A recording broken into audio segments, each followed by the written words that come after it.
Salut tout le monde, j'espère que ça va bien et puis bienvenue à toi si tu es nouveau sur la chaîne.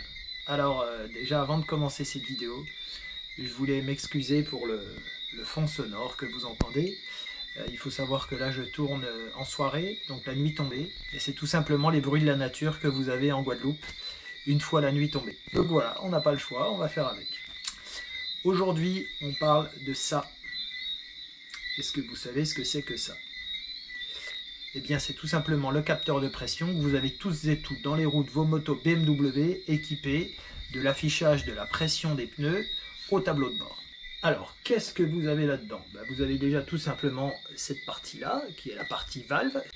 Et puis dans la partie noire qui est ici, vous avez toute la partie électronique. Il est équipé d'un capteur de pression, un capteur de température, un émetteur radio, et l'ensemble est alimenté par une pile au lithium de 3 volts. L'émetteur radio, c'est un émetteur qui émet à une fréquence de 433 MHz. 433 MHz, si je dis pas de bêtises, c'est la fréquence des télécommandes de portail ou télécommandes de porte de garage. Pourquoi est-ce qu'il y a un émetteur radio dans ce capteur de pression? C'est tout simplement par les ondes radio que l'information va être envoyée dans un premier temps au calculateur DWA-RDC. Le calculateur DWA-RDC, il est situé à peu près sous la selle passager. Mais vous ne le verrez pas parce qu'il y a le carénage en plastique qui le recouvre. Donc il est situé à peu près à ce niveau-là sur la moto. On va comprendre pourquoi c'est important de savoir où il est situé tout à l'heure quand on va expliquer comment appairer le capteur. Donc ce calculateur DWA-RDC, c'est celui qui gère à la fois les capteurs de pression, mais aussi l'alarme si la moto en est équipée. Ensuite, ce calculateur DWA-RDC, il communique avec le calculateur ZFE. Le calculateur ZFE, c'est celui qui gère tout ce qui est électrique et électronique sur la moto, en passant par le klaxon, les phares, mais aussi tous les équipements électriques et électroniques. Ensuite, ce calculateur ZFE, c'est lui qui va envoyer l'information de pression au tableau de bord et qui va vous permettre d'afficher la pression du pneu sur le compteur. Ce capteur de roue, il n'est pas en activité en permanence. Là, par exemple, il est au repos, et sur ma moto qui est juste derrière, là, il est au repos aussi. Pour pouvoir le réveiller, entre guillemets, il y a deux façons. La première façon, c'est de rouler, et vous le voyez que la pression des pneus ne s'affiche pas dès la mise du contact. Et c'est donc tout simplement la force centrifuge qui réveille le capteur et qui fait que celui-ci se met à communiquer avec le calculateur DWA-RDC, avec le ZFE, et qui vous permet d'avoir l'indication au tableau de bord. Lorsque vous vous arrêtez, si vous remettez le contact instantanément, vous voyez que la pression s'affiche encore au tableau de bord. Et si vous attendez quelques minutes, vous constatez que la pression au tableau de bord n'est plus lisible. Ça signifie que le capteur s'est à nouveau mis en veille. Encore une fois, tout ça pour économiser la batterie. En parlant de batterie, la durée de vie, elle est très variable. Sur les forums, on peut voir certains témoignages avec des capteurs de pression qui ont rendu l'âme au bout de 4 ans, 6 ans, 8 ans. Généralement, ça dépasse rarement 6 à 8 ans. Moi, je sais que j'ai changé les miens. La moto est de 2011. Je l'ai achetée en 2018. Oui, c'est ça, je dis pas de bêtises. Oui, moto de 2011 achetée en 2018. Lorsque je l'ai acheté en 2018, elle avait donc 7 ans. Les capteurs de pression étaient morts aussi bien l'avant que l'arrière. Là, je constate que j'ai l'arrière notamment qui met beaucoup plus de temps à se réveiller que l'avant. L'avant, au bout de quelques dizaines de mètres, hop, il m'affiche ma pression au tableau de bord, alors que l'arrière, il lui faut beaucoup plus de temps. S'il lui faut beaucoup plus de temps, ça indique que la batterie interne commence à être un petit peu faible. Et donc il est temps de le changer. Donc je vais profiter du prochain changement de pneu pour remplacer les deux capteurs de pression que j'ai ici entre les mains. Dans une précédente vidéo, je vous ai fait la présentation de l'outil de diagnostic Motoscan. Donc restez bien jusqu'à la fin de la vidéo puisque je vais vous montrer comment avec Motoscan on fait pour appairer ce capteur de pression. La deuxième façon de réveiller ce capteur, et notamment quand il est démonté et qu'il n'est pas sur la moto, c'est d'utiliser un outil de lecture des capteurs TPMS. Ce que j'utilise, c'est le Attech VT31, je ne sais pas si on voit bien là, voilà c'est celui-ci là. Donc c'est pas donné, ça vaut 80 ou 90 euros. Il est assez complet puisqu'il a la particularité de non seulement de réveiller le capteur, mais en plus de contrôler l'état de la pile et d'afficher les informations lues par le capteur au moment où vous faites au moment où vous le réveillez. Donc cet outil-là, c'est indispensable parce que pour effectuer l'appairage après, vous allez avoir besoin de réveiller vos capteurs de roue, et si vous n'avez pas cet outil, vous ne pourrez pas le faire. Alors rassurez-vous, il existe sur Amazon, AliExpress, enfin, en tout cas tous les grands bazars chinois là. Il existe un outil, alors je vous mettrai la photo là de tête au moment où je tourne la vidéo, je ne l'ai plus en tête, mais je vous mettrai la photo avec la référence. C'est un truc qui vaut 10-12 balles. Alors moi je l'ai jamais essayé, mais j'ai déjà lu des témoignages de mecs qui avaient fait l'activation grâce à cet outil à 10 balles. Donc voilà, si eux l'ont fait, c'est que ça fonctionne. Autre chose très intéressante grâce à cet outil-là, et que vous n'aurez pas la possibilité de faire avec l'outil dont je vous parlais à 10-12 balles là, sur AliExpress et Amazon, c'est que sur l'écran là, quand vous réveillez le capteur, il vous indique l'identifiant. Cet identifiant, c'est un code à 7 chiffres qui va vous permettre de faire l'appairage grâce à l'outil de diagnostic Motoscan. Et rassurez-vous, vous verrez que ce code n'est pas indispensable, cet identifiant n'est pas indispensable, et qu'il y a une autre procédure qui permet de s'en passer. Alors, on va parler maintenant de où se procurer ces capteurs de pression. Alors, évidemment, la première solution, la plus simple et la plus rapide, c'est de se rendre dans une concession BMW, de laisser un chèque de 120 ou 130 euros, je crois, par capteur, et vous repartez avec un beau capteur tout neuf. L'autre solution, évidemment, et c'est celle que j'ai utilisée, et c'est celle que j'ai utilisée déjà pour les 2 capteurs de pression qui sont sur la GS, c'est de les commander sur AliExpress. Quel est l'intérêt de les commander sur AliExpress? C'est tout simplement que c'est 10 fois moins cher. J'ai acheté cette paire de capteurs là pour 28 ou 30 euros, je crois. Et ils fonctionnent très bien puisque ceux qui sont sur ma moto, ils ont 4 ans.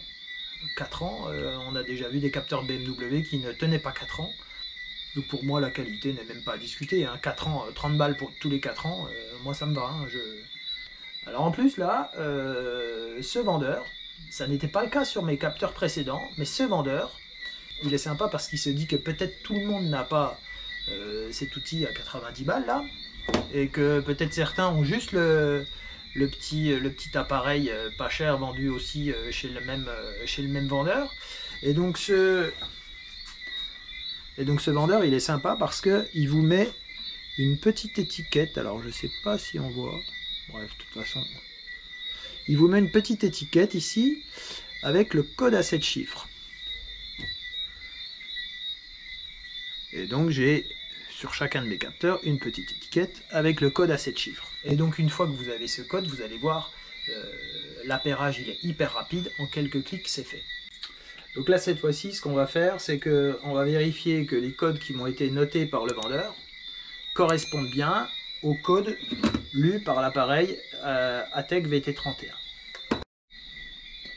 Donc pour ça c'est hyper simple, vous allumez l'appareil, vous cliquez sur vérifier capteur, vous sélectionnez BMW motocycle, ensuite All, voilà,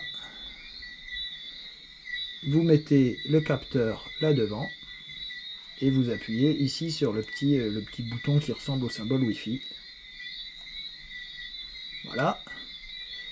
Et là, je ne sais pas si vous voyez, donc il m'affiche 0 bar, batterie OK, 433 MHz, ça c'est la fréquence de communication, on en a parlé tout à l'heure, et ici j'ai le code 226 44 30. Et là, j'ai bien le code 226 44 30.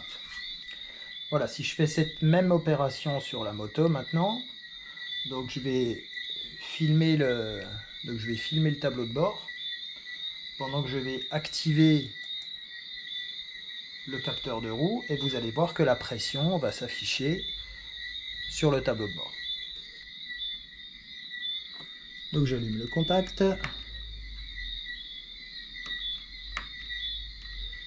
je me mets sur l'affichage de la pression des pneus. Donc là j'ai mes 3 petits tirets.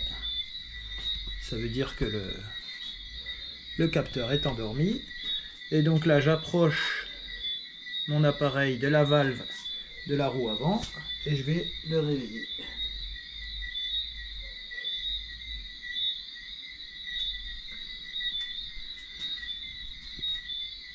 Alors il ne s'est pas réveillé par hasard, hein. Il s'est réveillé parce que je lui ai demandé de le faire avec cet appareil-là. Ok, maintenant ce qu'on va voir, c'est comment appairer ces capteurs de pression avec les différents calculateurs de la moto. Avec Motoscan, vous avez 2 possibilités pour appairer ces capteurs. Première méthode, je connais mon numéro d'identifiant du capteur. Le vendeur a pris soin de me le noter sur une petite étiquette. Et donc, j'ai la possibilité de saisir directement ce numéro. Donc, dans Motoscan, on se rend dans le calculateur DWA-RDC. Ensuite, fonction maintenance, saisir les données des capteurs de pression. Et là, on voit alors l'avantage sur les modèles jusqu'à 2013, sur les modèles R, on a la possibilité de saisir 2 jeux de capteurs. C'est-à-dire 2 fois 2 capteurs différents pour la roue avant, 2 capteurs différents pour la roue arrière. Ça permet simplement à ceux qui ont 2 jeux de roues de ne pas avoir à appairer les capteurs à chaque fois qu'il y a permutation ou changement de roue. Moi j'ai déjà le jeu A qui est appairé avec les capteurs que j'ai sur les roues avant-arrière. Et donc là je vais pouvoir vous faire la démonstration en faisant l'appairage de ces capteurs sur le 7B. Donc pour ça je vais dans 7B ici. Je saisis plutôt mon numéro de capteur, donc 226 44 72. Ensuite, je clique sur enregistrer.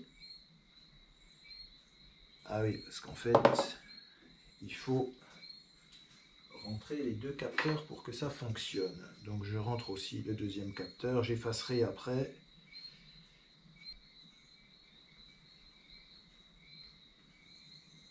Je clique sur enregistrer et je me retrouve ici en haut avec mes 2 capteurs enregistrés pour le 2e jeu de roue. Ensuite, 2e méthode, je n'ai pas l'identifiant du capteur. Donc là, je vais demander à Motoscan de rentrer en contact avec le capteur et puis de lire lui-même le numéro. Donc, je vais dans lire, mémoriser les capteurs de pression. Vous avez vu que j'ai toujours mes 2 capteurs du jeu A et puis sur le jeu B, bon, j'en ai effacé un puisque c'est celui que je vais mémoriser là. Donc je clique sur le 7 arrière B, ensuite je le réveille à l'aide de l'outil d'activation. Voilà, il est réveillé et là on voit que la barre de défilement avance. Voilà. Le numéro d'identifiant a été lu par Motoscan, c'est-à-dire le 226 44 30. C'est pas moi qui l'ai saisi, c'est pourtant bien le numéro. Alors je sais pas si on le voit ici. C'est pourtant bien le numéro de mon capteur et il a été lu directement par Motoscan. Donc voilà les 2 possibilités que vous avez. Première possibilité, vous connaissez les identifiants, vous les saisissez vous-même. Deuxième possibilité, vous ne connaissez pas les identifiants, vous demandez à Motoscan de les lire lui-même. Mais à ce moment-là, il vous faut un outil pour réveiller le capteur. Et vous avez vu que c'est un jeu d'enfant. Donc absolument aucune difficulté pour cette opération-là. Voilà, on arrive au bout de cette vidéo. J'espère que celle-ci vous sera utile et surtout qu'elle vous permettra de réaliser cette opération par vous-même. Et puis on finit par les petits rappels habituels, hein. Abonne-toi si ça n'est pas encore fait. N'hésite pas à laisser un commentaire pour me dire ce que tu as pensé de la vidéo. Et un petit j'aime sous la vidéo. Voilà. Et puis moi, en ce qui me concerne, je vous dis à très bientôt dans une nouvelle vidéo. Allez, ciao ciao.